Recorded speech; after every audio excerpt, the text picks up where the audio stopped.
ప్రస్తుతం బంగాళాఖాతంలో ఏర్పడిన అల్పపీడనం వాయుగుండంగా మారింది. ఆ వాయుగుండం ఏకంగా హుదూద్ తుఫాన్నే తలపిస్తోందంటూ కూడా ప్రస్తుతం సోషల్ మీడియా వేదిక చర్చ జరుగుతుందంటే అర్థం చేసుకోవచ్చు. ఇప్పుడు ఈ బంగాళాఖాతంలో ఏర్పడిన అల్పపీడనం వాయుగుండంగా పరిణమించింది. రేపు ఉదయం పారాదీప్ గోపాల్పూర్ మధ్య తీరం దాటే అవకాశం ఉందంటూ కూడా చర్చ జరుగుతోంది. ఇటు విశాఖలో హుదూద్ తుఫాన్ను తలపిస్తోంది వాతావరణం. గంటకు 50 నుంచి 60 కిలోమీటర్ల వేగంతో ఈదురుగాలులు వీస్తున్నాయి. పలు ప్రాంతాల్లో రోడ్లపై చెట్లు కూలిపోయిన పరిస్థితి. దీంతో విశాఖ వాసులు వణికిపోతున్నారు. శ్రీకాకుళం, విజయనగరం అలాగే మన్యం జిల్లాలకు రెడ్ అలర్ట్ని జారీ చేసింది భారత వాతావరణ శాఖ. విశాఖ, అల్లూరి, అనకాపల్లి జిల్లాలకు ఆరెంజ్ అలర్ట్ని జారీ చేసింది.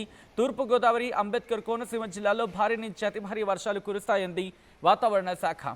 ఏలూరు, పశ్చిమ గోదావరి, కృష్ణా, ఎన్టీఆర్, గుంటూరు, బాపట్ల, పల్నాడు, ప్రకాశం జిల్లాల్లోనూ భారీ వర్ష సూచన ఉందంటే అర్థం చేసుకోవచ్చు అక్కడ పరిస్థితి ఎలా ఉంది అనేది.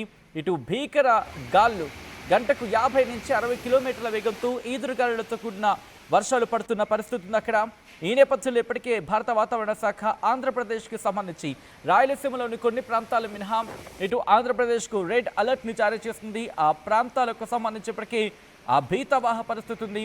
భయంకరమైన గాలులు, భీకర గాలులతో ఇటు విశాఖ ఎటువంటి ప్రళయాన్ని ఎదుర్కొంటుందో మనం చూస్తున్నాం.